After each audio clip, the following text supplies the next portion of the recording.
lưng tháo then slowly từ chân phải lên hai tay sát nặng thôi 1 2 3 4 5 6 hai tay lên xuống hai tay nắm chân cặp tay to chọc chân lưng tháo chuẩn bị 1 2 3 4 5 6 tay chân tháo hai tay tháo để nó ít từ vào hai tay lên xí cùng lưng tháo 1 cố lên 2 3 4 5 6 thôi đã phải nhìn sau 1 2 3 4 5 6 thì nó ít từ vào để thò để chân phải xuống hai tay xuống hai tay sau mong lên cô để mình lấy mặt để chuẩn bị 1 2 3 4 5 6 mong xuống hai tay thì nó ít từ vào thò thì xuống đầu xuống đi để không chuẩn bị 1 2 3 4 5 6 last one hai tay lượt về mình ha thò để phải có chặt cái như sau chuẩn bị khi cùng phần slowly chặt cái lên thẳng 1 2 3 4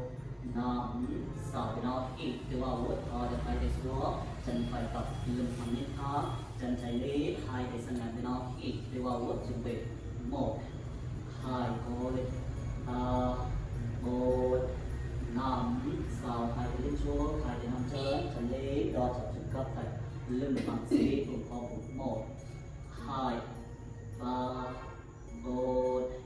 5 6 tay chân thắng hai tay thắng và nó ít từ vào hai lý xí cùng tay phong 1 speed cho bên hai 3 khi cho bên phong 4 5 6 đến từ tay phải nắm tay trên tay trái sau nhìn sau 1 2 3 4 5 6 chân lên xuống hai lý thì nó ít thò để chân trái xuống hai tay xuống từ mong lên cô lên chuẩn bị cô lên sửa hai tay thắng mỏi ôm số là 1 2 3 4 5 6 mong xuống hai tay lý thì nó ít từ vào thò thì xuống đo đi rồi phong chuẩn bị 1 2 3 4 5 6 thì nó ít từ vào hai lý thò để tay chạy gấp từ chắp tay lưng thắng nhìn sau lưng về 1 2 3 4 5 6 thì nó ít từ vào thò để hai đi xuống chân thắng là chỉ vừa đẹp rồi ok đến từ hai chân gấp lưng thắng rồi từ hai lên xuống thì nó ít từ vào chân lên cô lên hai chân gấp thò ra rồi cô lên nó ít từ vào hai chân gấp thò ra hai lần chú của nó ít từ vào thò ra một lần nó ít từ vào thò ra last phần cô lên của nó ít chuẩn bị 1 2 3 4 5 6 thò để chân thắng hai chân gấp 1 2 3 4 5 6 thì nó ít từ vào có lẽ hai đi xuống nhầm đi xuống đẹp hai thằng lên thắng mình thật thì nó ít từ vào đầu lên lấy chân phải lên rồi thò ra đọc chân đầu xuống đọc nó ít từ vào lên lấy chân lấy thò ra đọc chân đo chọc hai lần chú một nó ít từ vào chân lấy thò ra để xuống nó ít từ vào thì lấy thò ra để xuống nó ít từ vào thò ra đọc chân last one nó ít từ vào thì lấy chuẩn bị hold step 1 2 3 4 5 6 thòจะกับchân đo chập chân sit ปุ่ง squeeze จนไปเลย 1 hop ปุ่ง 2 roll your back 3 4 5 6 nó ít thò để tông xuống từ đôi bên slowly đôi chân nó ít từ vào chân trái lý thôi để mình lên mắt lên lưng vào thò ra để xoang gặp chân đo chập chân nó ít từ vào lên vô lên thò ra xoang nó ít từ vào phần mô thò ra để xoang nó ít từ vào lên lên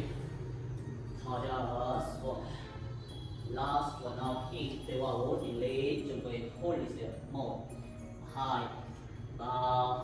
4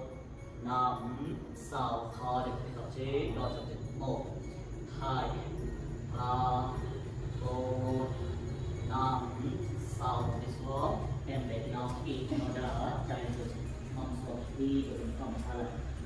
1 2 3 4 5 6 nó khi từ vào đầu lên hai lý đã hai đi xuống đến từ quy lên slowly từ hai chân đó đừng thầm biết hết hai tay sang gần then slowly tay hai lên chúa tay chạy có từ đi xoắn quay rồi đến nó khi từ vào một định lý mặt lên từ từ tập được thôi họ đã đi xuống xí cùng từพ่อผมด้วยแบบนี้ตัวrồiพ่อผมnó khi từ vào một định lý tập được thôi họ đã đi nào xuốngพ่อผมnó khi từ vào một lên hai lần một họ đã đi xuống một lần nó khi từ vào một lên họ đã đi xuống của tôi lên last của nó khi từ vào gặp đường chung về hold it 1 2 3 4 5 6 thò để nó xuống lên xuống hộp 1 2 3 4 5 6 lưng thẳng lên thang để nó kịp từ vào hai chân đó thò để tay chạy chân chạy nắm cơ chế gặp đường cô để xoay vậy cô lên gặp đường 1 2 3 4 5 6 để nó kịp từ vào để hai cái được thang thò để tay chạy sẵn phải quay xuống đầu xuống slowly từ tay phải lên lên mắt lên 1 2 3 4 5 6 nó kịp từ vào đầu lên hai tay sẵn á lên thẳng lưng thẳng then slowly tay chạy lên chỗ tay phải xuống vậy nó kịp từ vào thì lấy mắt lên thò ra thì xuống hoặc một cái speed cho mình nó kịp từ vào lên lấy gặp được go back thò ra thì xuống của tôi lên nó kịp từ vào hai lần two more thò ra thì xuống một lần nó kịp từ vào một thì lên thò ra xuống last của nó kịp từ vào thì lên gặp luôn chuẩn bị thôi 1 2 3 4 5 6 thò ra từ từ xuống xin cùng từ kho 1 2 3 4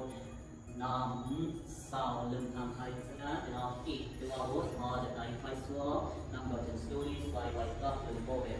rồi 1 2 3 4 5 6 thì nó kịp từ vào hành lý thò để tay phải sang trái quay xuống đầu xuống tay chạy lên lên mắt lên 1 2 3 4